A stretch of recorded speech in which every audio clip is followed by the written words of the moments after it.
The underlying biology of MS is both fascinating and complex. It's a real interaction between genetic factors and environmental factors. So this is an immune-mediated condition where probably the events that lead to the development of MS biologically occur, we think, within the first decade of life. And what happens is presumably an immune response to some viral infection or other external factors goes a bit awry or makes a wrong turn.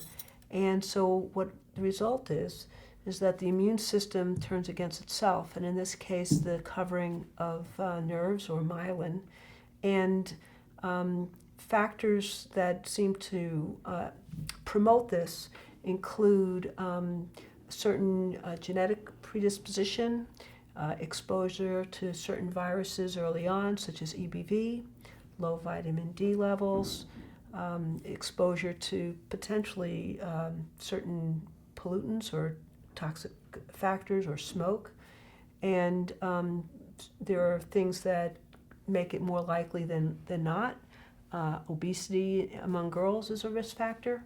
And the end result is that the immune system goes against this covering of the nerves through immune cells going from the blood into the central nervous system, causing demyelination, which is an unraveling of the myelin, and sometimes damage to the underlying nerves.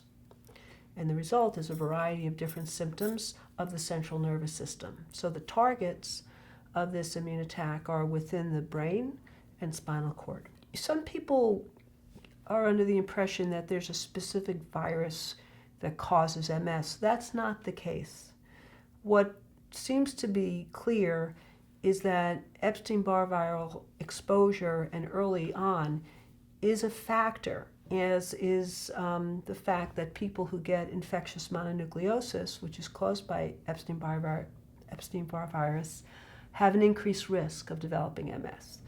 But that doesn't mean that it's causal. So because there's all these people who've had infectious mono who don't develop MS. What likely happens is in the process of fighting off that viral exposure or that viral infection, a misdirect occurs, and immune cells, probably T cells aided by B cells, become refocused on what they think is EBV or Epstein-Barr virus, but is really the person's own bits of myelin basic protein or other fragments of myelin that are floating around in the bloodstream. And so the immune cells see these little protein fragments of self and act as if it was a foreign entity, and so mounts an immune attack that then leads to the symptoms of the condition.